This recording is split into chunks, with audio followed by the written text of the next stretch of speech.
Yes, good to be with you on another Thursday. And so today we have with us Kimberley Foster, who's going to be sharing with us regarding her research work on cytotoxic extracts of Annona muricata, which is Soursop. And I just want to, of course, encourage our students, this is a forum for students as well as lecturers, etc., to share on their research work. And we encourage you, if you have something you want to share, please go right ahead and send me an email regarding doing so. All right. So, as I was saying before, Kimberley Foster is who we have with us. She's supervised by Professor Rupika Delgoda, and she holds a BSc in biotechnology and food processing. So she was in chemistry at some point in time. She did an MPhil in biotechnology and is now currently doing her PhD in biotechnology. She is also currently a research scientist at Field Trip, which is that pretty entity that we see close to Juicy Beef, where they are working on cultivating and analyzing medicinal mushrooms. And so without further ado, she is, as I said, going to speak about some cytotoxic work that she's been doing. And it has a little bit of biology, but it is natural products chemistry in essence. And so we welcome her to give her presentation this morning. Welcome, Kimberley, and thank you for joining us. Okay. Thank you, Dr. Gallimore. Good morning, everyone.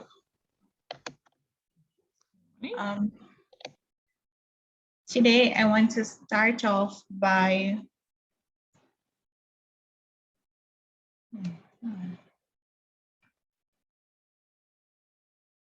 I'm not able to switch my slides.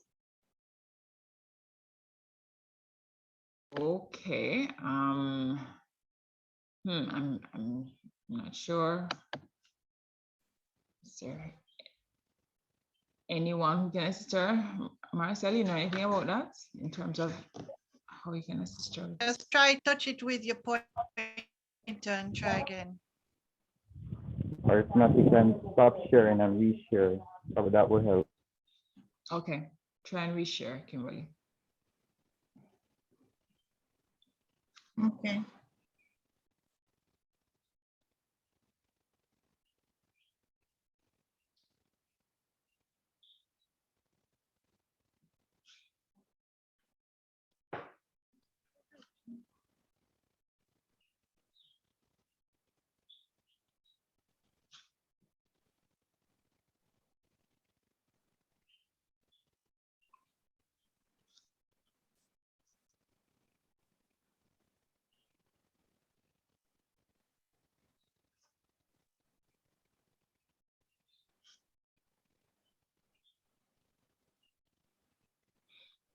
Okay.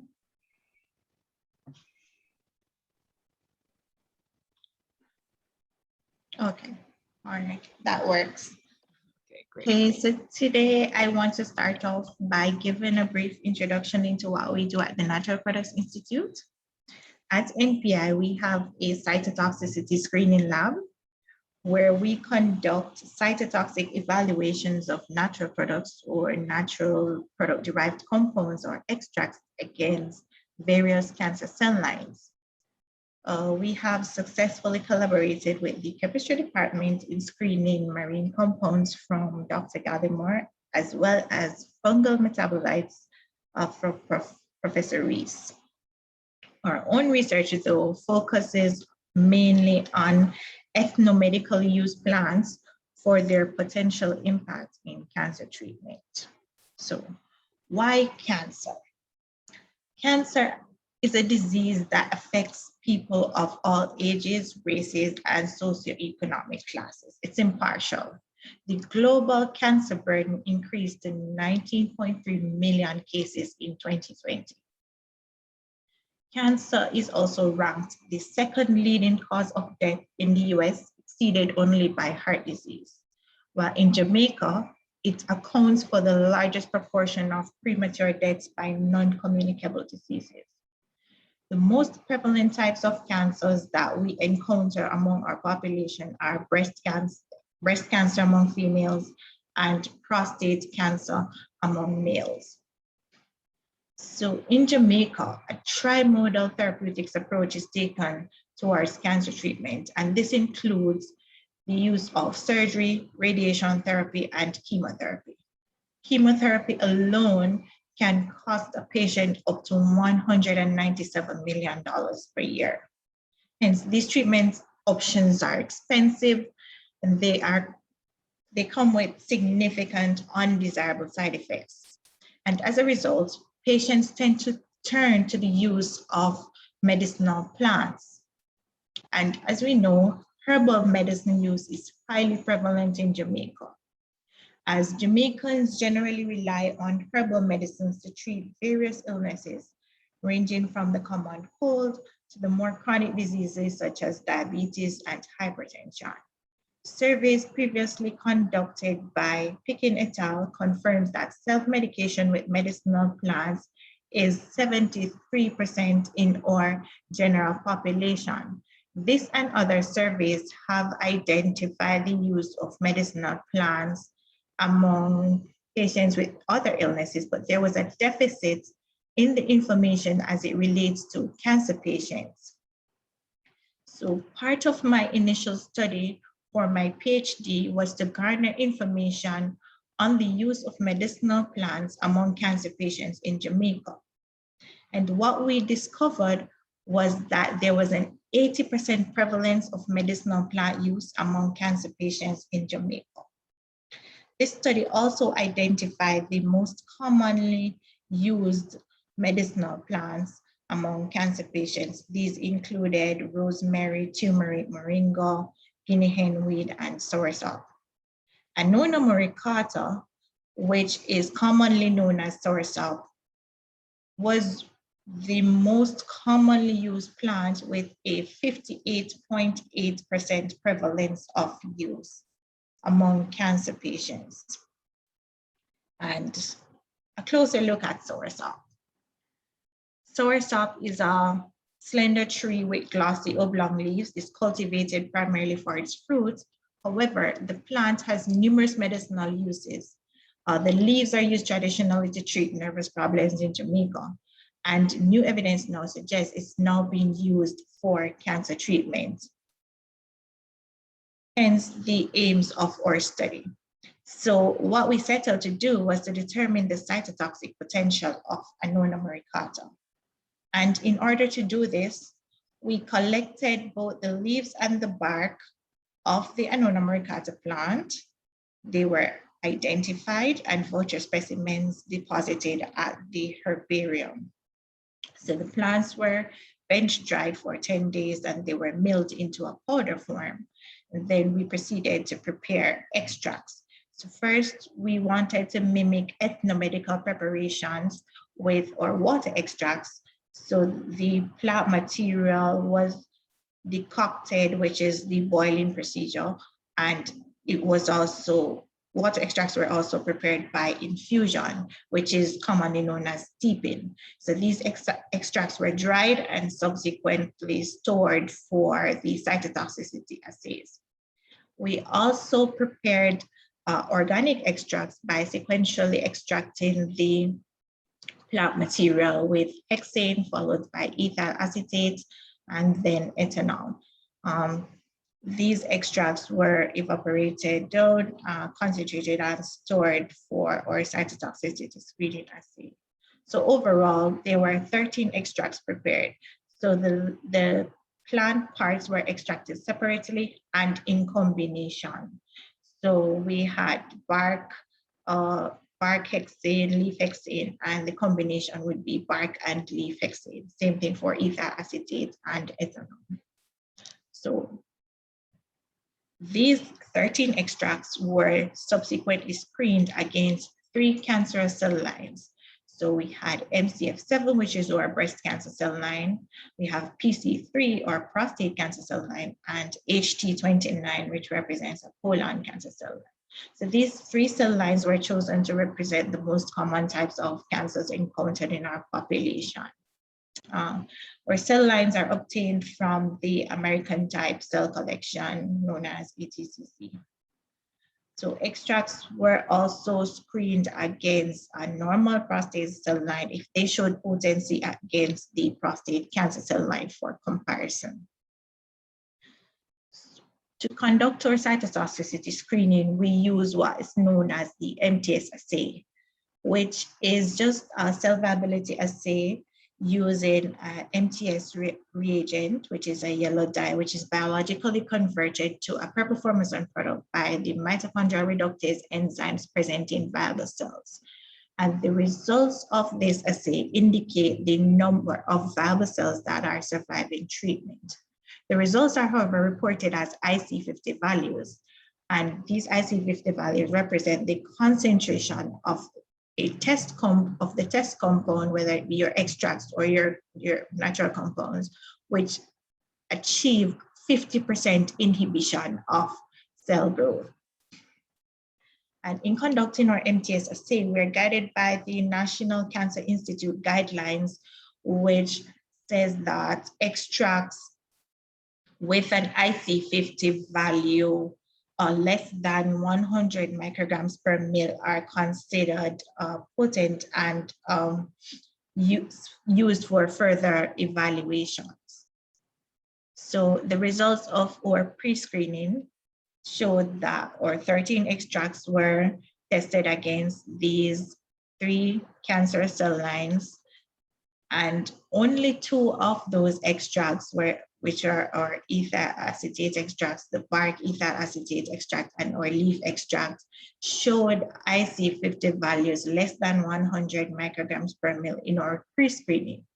Hence, these 2 extracts were selected and used for further IC50 determinations.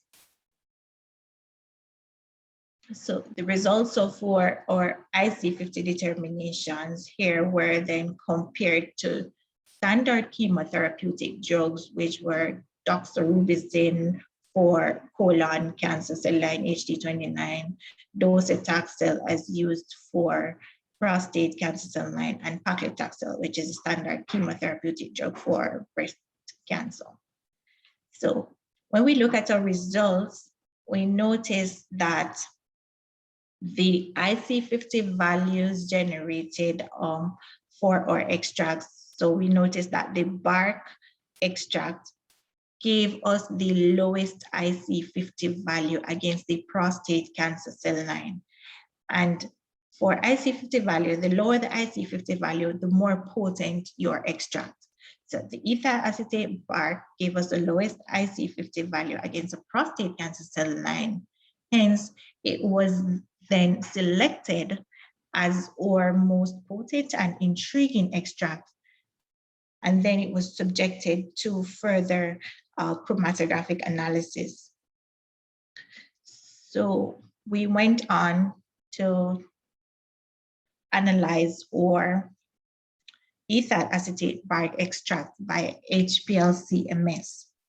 So we wanted to identify the compounds that were present in our extract, and we observed the presence of annona in our extract, which is a bioactive acetogenin compound. And then we selected this annona was quantified to be about 100 ppm in our extract. We selected this annona, and it was further studied along with our extract to investigate the cytotoxicity and the underlying mechanisms of cell death in prostate cancer cells, because it was most potent against prostate cancer cells induced by the ethyl acetate extract and our selected compound, annona. We also set out to evaluate the antimetastatic potential of the extract and the compound annona. So our extracts and annona were again subjected to MTS assay, and this time we included another prostate cancer cell line, DU145, and then it was the activity, the inhibition of cell growth was compared to its impact on a normal prostate cell line, which is RWPE1. And then the impact of or extract in our compound were then compared as well to docetaxel, which is the standard chemotherapeutic drug used for prostate cancer. And from our results, what we can see is that Annona showed potency against both prostate cancer cell lines. Similarly, we had potency from our extracts against both prostate cancer cell lines, or D145 and our PC3, while it showed negligible impact on our RWPE1. So for our extract, we noticed that our IC50 value would be above 300 micrograms per mil, which shows that it would not affect, it wouldn't kill any of our normal prostate cells at the concentrations that we tested.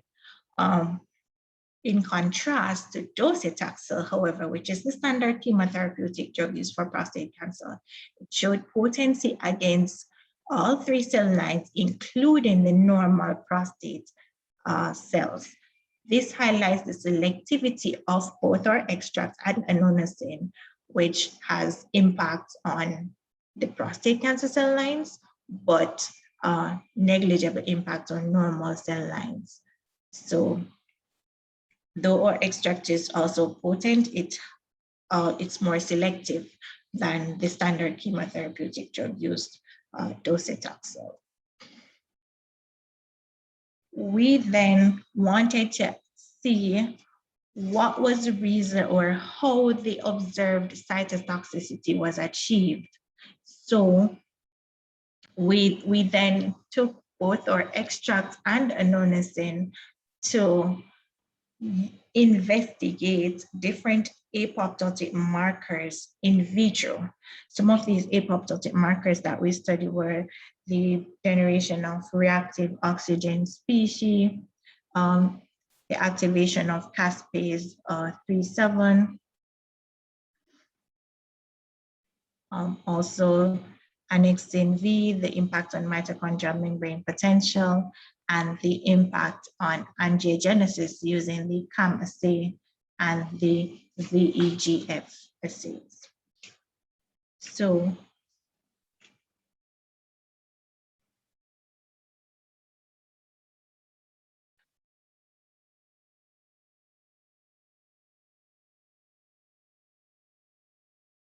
first, we looked at the generation of reactive oxygen species, which here we can see that when we tested 2 concentrations of 4 extracts, which is here referred to as the EAB extract, and Annona, we noticed that there was no increase in the percentage reactive oxygen species when compared to our control. Hydrogen peroxide is used in this case as our positive control, since it's a known apoptotic inducer.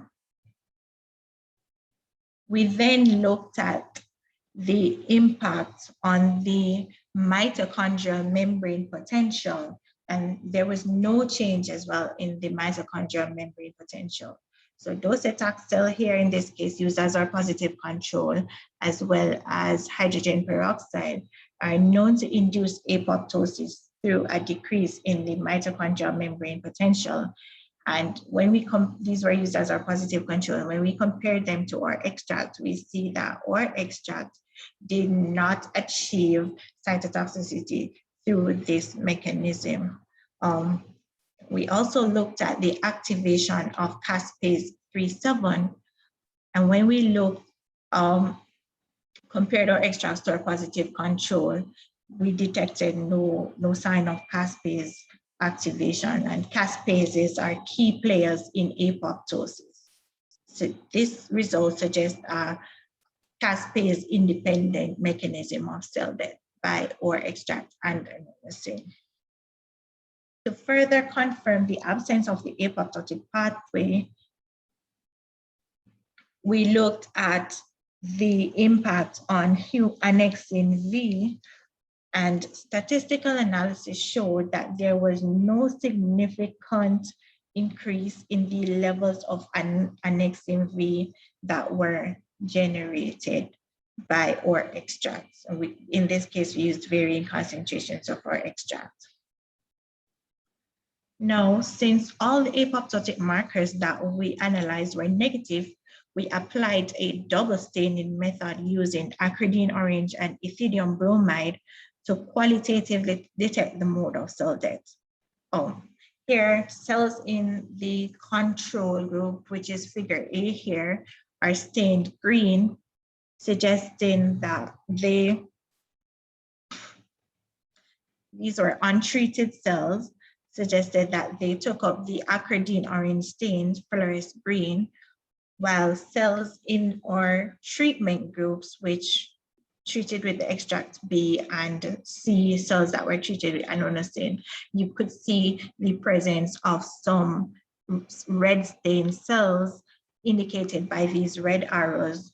This red fluorescence signaled the uptake of the ethylium bromide cells, suggesting these cells died by necrosis. Hence, we suggest a necrotic pathway of cell death for our extract and our compound. There were no presence of nuclear condensation observed or any membrane blebbing. These are characteristic observations for apoptotic cell death. So we conclude a cell death by necrosis. Now, since most of our chemotherapeutic drugs are administered as adjuvant therapies, we decided to investigate the impact of our extract, which is EAB, or ethyl acetate bark extract, co-administered with docetaxel in vitro by the MTS assay. And interestingly, what our results show is that the cytotoxic impact by docetaxel on our cells was greatly improved when used in combination with our extract.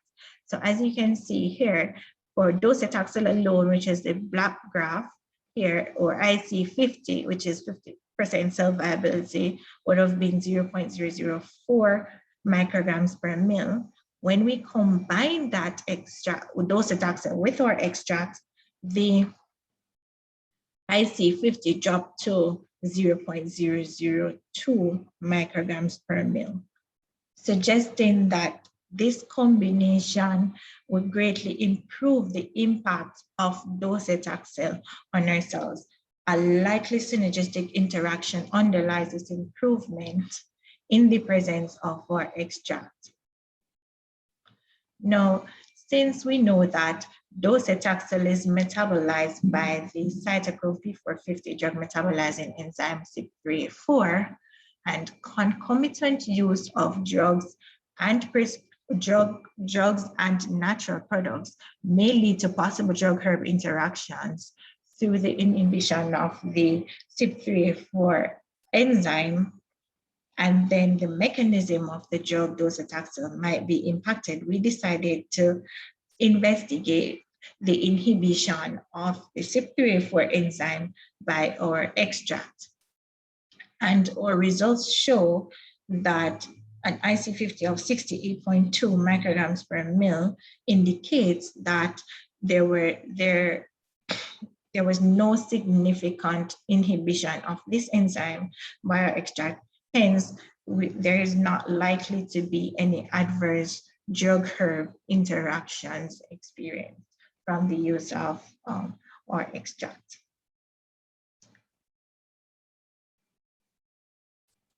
So, furthermore, owing to the fact that the high mortality rate observed among prostate cancer patients is attributed to metastatic stage disease, we investigated the impact of our extract and ononosine on angiogenesis.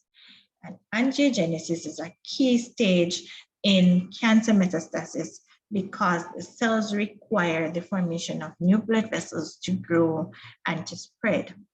Here we used the CAM assay, which is the chorioallantoid membrane assay, to investigate the antiangiogenic potential of our extract and or compound Annona. So this assay was done using fertile chicken eggs. So we collected some fertile chicken eggs and created a window at the top of the eggs.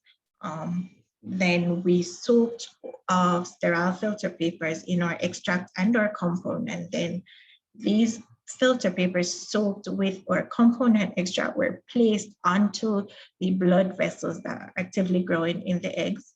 The window was closed, incubated again for 11 days, and at the end of the experiment, the egg was cut open, and the impact of the compound or extract analyzed by counting the number of blood vessels that were present.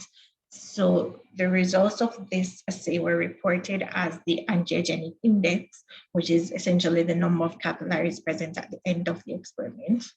And what our results show is that for extract and Annona, we had a decrease in the amount of blood vessels that were identified. So if we look at figure 1, that's our positive control. So we notice there are a lot of blood vessels there, and that was our negative control, sorry. So it induced blood vessel formation. When we look at tinzaparin, which was used as our positive control, tinzaparin is a known angiogenesis inhibitor, and it gave an angiogenic index of 14, and a similar angiogenic index was obtained from the application of Annona, which is our compound. So we got an angiogenic index of 19, showing that our extract and compound are both able to inhibit angiogenesis via the blood vessel formation inhibition here. To further validate the impact on angiogenesis, we conducted a vascular endothelial growth factor assay, and the results show that all the concentrations that we used for extract and Annona were able to significantly reduce the amount of vascular endothelial growth factor levels in the cells when compared to our control.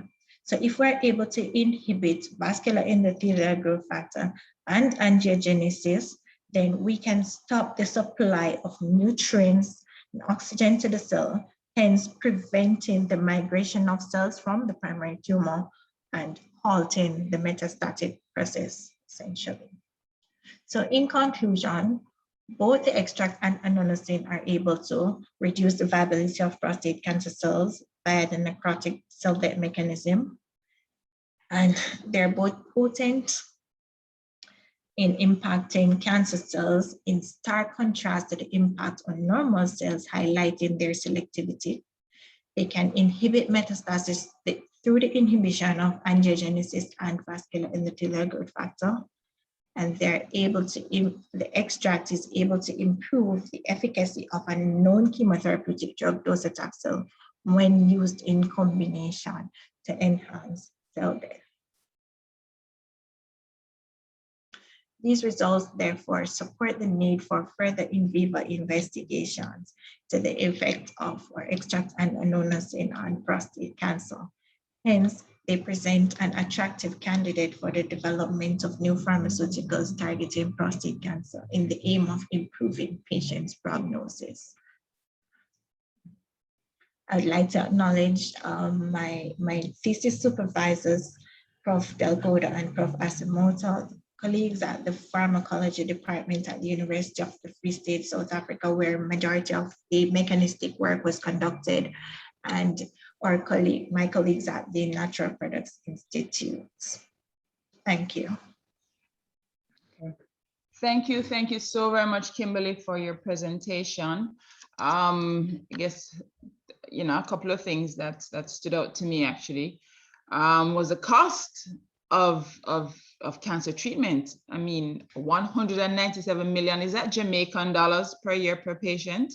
And I can't imagine how someone could afford that. Hence the reason, I guess, why we are using the folklore therapies to make it happen. So an additional question, has Soursop been used, generally speaking, for cancer patients, specifically for prostate cancer in the past? Well, to answer your first question, yes, that $193 million is Jamaican dollars, and based on the amount of time that you have to do chemotherapy, that's how much it can cost per patient per year. To your second question, yes, Annona muricata or Soursop has been used because in the past, because a survey that was done previously, unpublished data though, showed that 60% of prostate cancer patients used medicinal plants, including Soursop, and our study highlights that 52% of prostate cancer patients use Soursop therapeutically. Okay, all right, thank you so much. Is there anyone, does anyone have a question? Any questions from the audience?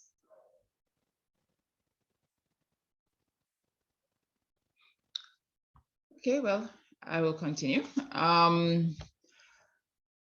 You spoke about using the bark. Oh, okay. I will yield to Dr. McKnight. Go ahead, Dr. McKnight. Thanks. As you all know, I don't have a background in biochem or biotech. I would have therefore benefited from a little bit of explanation of some of the terminologies used in your presentation. Be that as it may, though, it was a very interesting talk.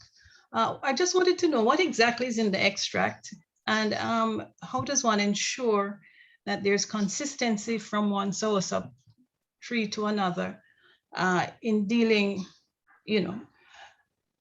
with the composition of the extract. And the ethyl acetate it was, were there any other extracts that were useful? And 3, I'm trying to understand cancer a little bit better. The breast cancer, for example, and prostate cancer, is there a link with those types of cancers? Why you may be seeing the sort of response to them? Is it, for example, are they linked up with hormones, and exactly what does the extract do when it influences the cancers?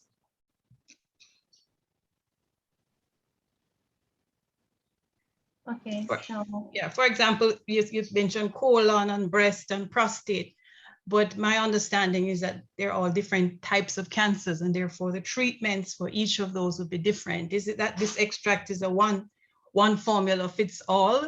And if so, could you, I just wanted to understand that from a layman's perspective.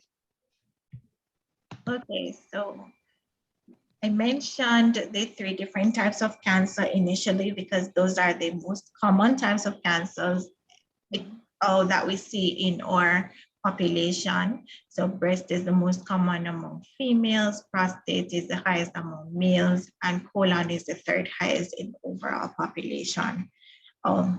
For breast and prostate cancer, we know that those 2 are hormone-related cancers. So some forms of treatment include hormone regulatory treatment, but you also have different types of treatments, such as treatments that kill the cancer cells and not necessarily impact the hormone receptors. So basically from this study, what we're trying to say is that our extract and the compound that we identified are able to kill the cancer cells directly. So they directly affect cancer cells in vitro. So that's what we observed in vitro. And none of the hormone receptors were studied in our study, and we screened against different cancer cell lines just to see which one it would necessarily impact. And then from that, we noticed that we saw greatest impact from the ether acetate extracts one.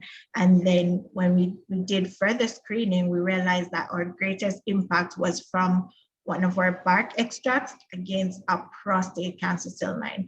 Hence, we went on to determine like how is the cytotoxicity achieved.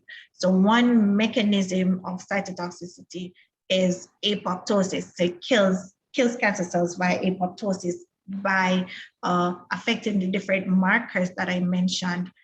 But what we discovered from our studies is that it affects it via necrosis, meaning that it directly affects the cells, causes the cells to burst open, release the contents, and that's how it is able to kill those cancer cells. Okay. Thank you so much. Thank you. I was going to ask about the bark and if the bark is able to be regenerated. So we may know about the yew tree and the fact that it's the bark of the yew tree that has the active compound for treatment of breast cancer. But one of the challenges is that it's the bark, you know, and it can impact the tree in the future. So the question is the bark able to be regenerated? And of course, I'm exposing my ignorance in terms of the biology, but yeah, that's the question. So when we collected the bark, it was actually the stem barks from the peripheral parts of the tree. So we collected like branches, separated the leaves, and then separated the barks from the stem of the plant.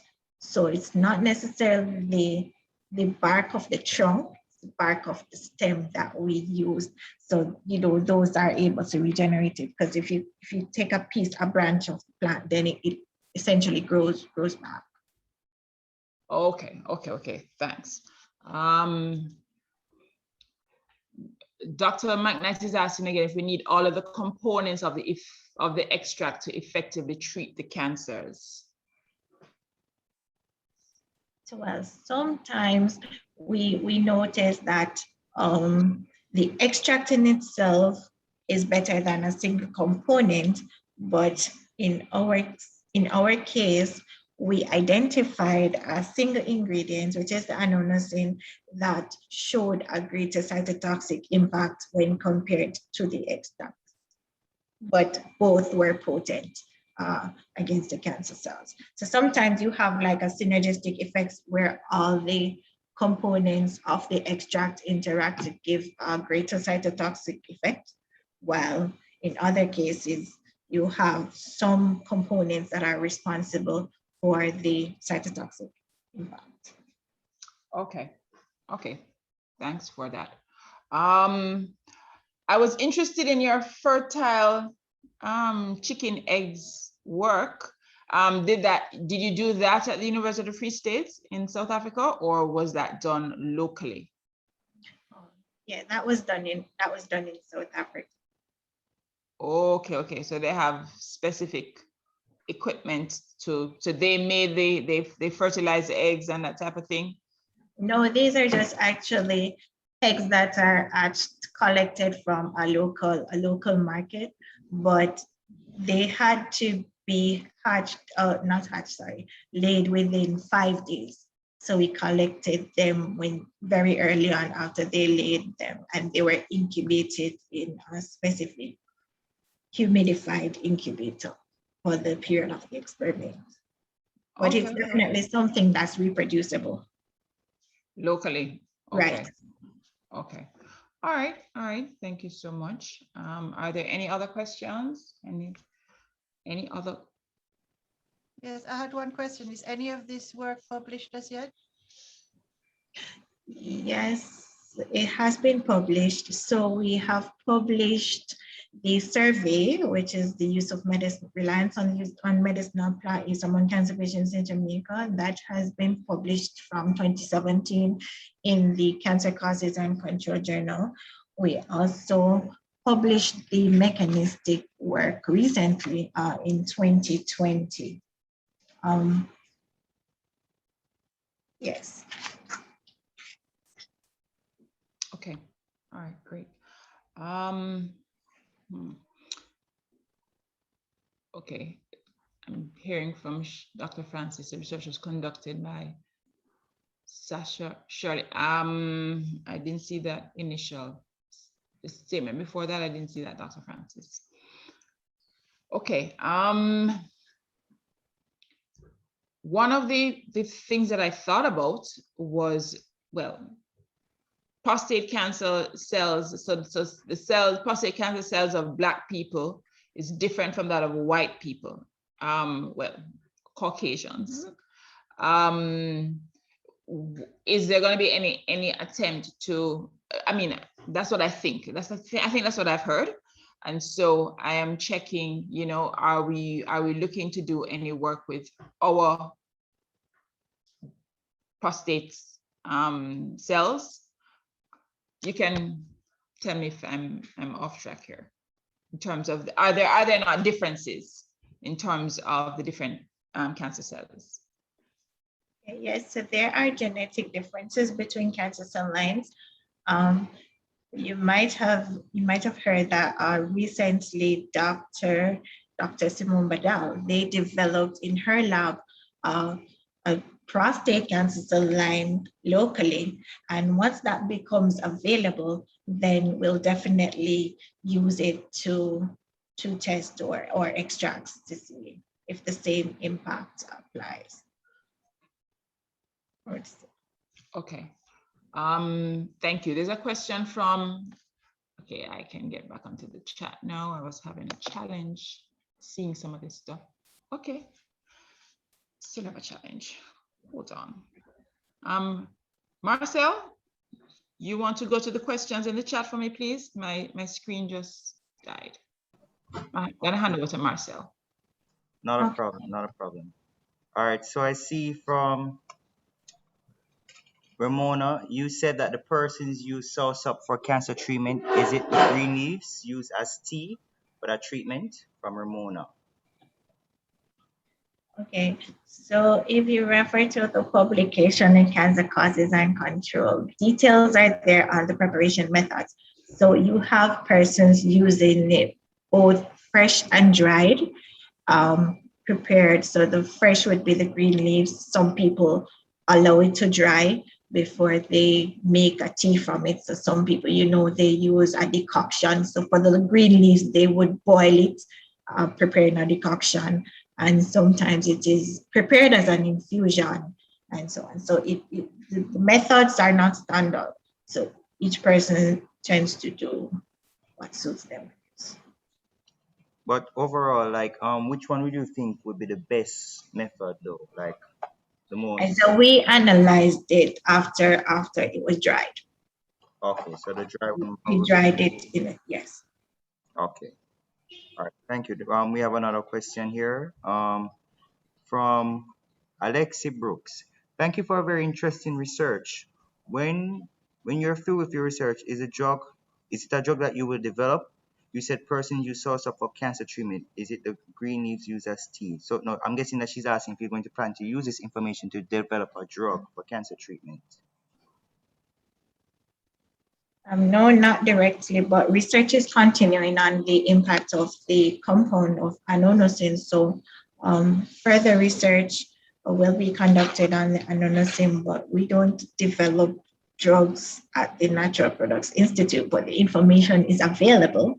It's published for use by pharmaceutical companies if they so desire. Okay. Not sure if this one was asked before, but Sheena Francis says the specific VEGF experiment was also conducted in UWI Life Sciences research. Oh, this was a sorry. Hi. No, I wasn't asking a question. Dr. Gallimore asked if we had the resources at UWI to conduct the egg VEGF experiment here, and I was just letting her know that such experiment was conducted using the egg and VEGF antibodies by Sasha Shirley to find out the effects of canosol. So I was. Okay, I misunderstood. I'm sorry. I'm sorry. I misunderstood. Okay, so we have a question from Dr. McKnight. There was some work done on the use of extract from pumpkin seeds. How does your data compare to that research?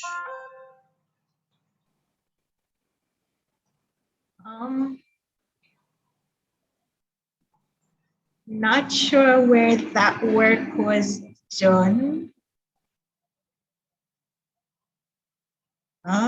I'm not familiar with that work, so I cannot give a comparison of my data to that work. I'm sorry. It came out of the pharmacology department some years ago. I think it was Maxine Crossett's. They were looking at pumpkin seeds and the treatment of prostate cancer using that extract. But I haven't read anything further on it, but it was the data and the news was circulated quite extensively throughout the university community. I'm not familiar with their results. No, I'm not able to give a comparison.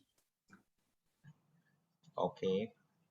We have from Dr. Thompson. Thank you for your presentation.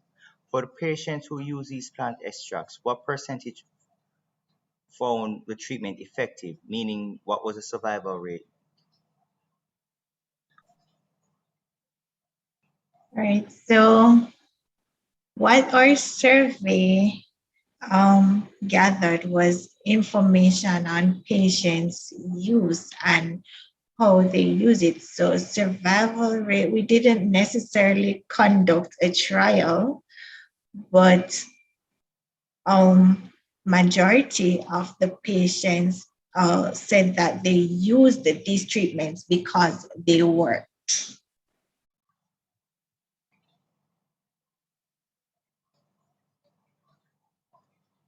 Okay. So I'm guessing when you say that when they reported that it works, like what do you mean by that? To what extent did they see any differences? I think that would be a follow-up question Dr. Thompson would have. Right. So we asked, like, what was your reason for using this plant? And majority of the patients said it worked in a sense that they would have gotten like positive feedback from their oncologist based on their results or their test results then. But we didn't directly link or survey to, for example, a PSA screening that would determine the stage of the cancer. It wasn't linked. It was independent of clinical studies. Okay. All right. Thank you. I have another question from Ina Vanderbroek. I'm hoping I'm not mispronouncing the name. I apologize if I do. Great presentation. If most patients drink a tea of the leaves and you see no effect on your cancer cell lines, would you suggest to switch to boiling the bark?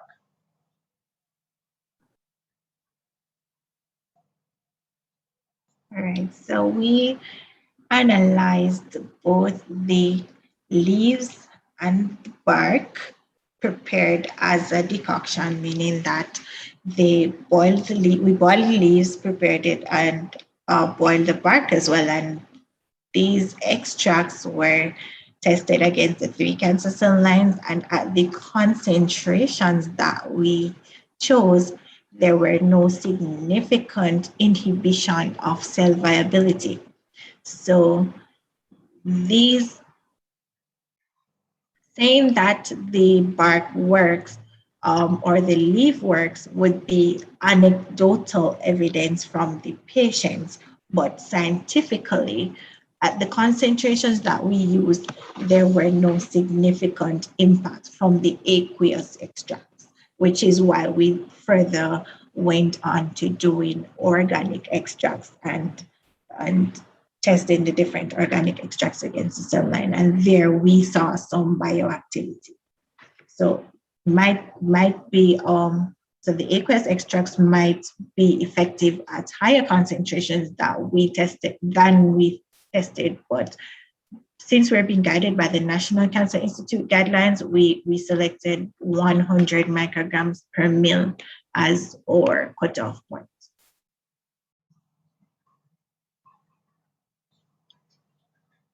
So a more concentrated extract might have been able to show a significant impact or inhibition of the cells, but we didn't focus on anything above 100 micrograms per mil. Okay, I see Dr. McKnight put the study that she was asking about in the chat, so you could probably take a look in the chat before we sign off to familiarize yourself with the study she was talking about. Okay, thank you. Okay, so we have a question from Mitchell Sylvia. How long were the leaves boiled for, and how, I'm not sure what this is saying, and how much, or and how long were they dried? I think she spoke about the drying part, but how long did you boil the leaves for? So they were boiled for 20 minutes. They were bench dried for 10 days. Okay. And Dr. Thompson again asks, did you assess any other extracts from the active found in the ethyl acetate extract?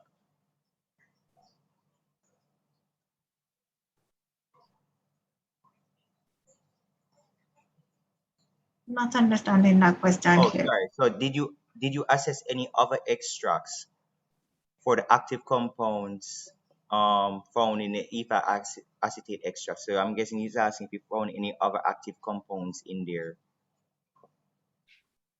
All right, so we only focused on the annona, which is a known bioactive compound from the bark extract.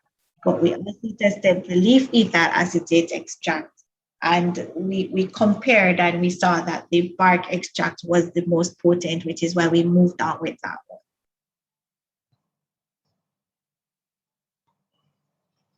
Okay. Thank you. I'm not seeing any other questions in the chat, so I'm guessing that everything is all right. We're all satisfied with the responses. I'm not seeing any hands raised either.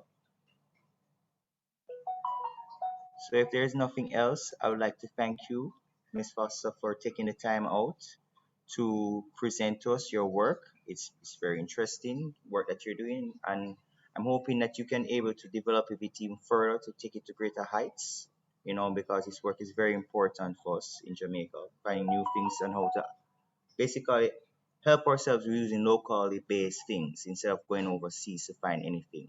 So this is very important work, and I wish you all the best in it. And thank you again for showing up to our chemistry seminar.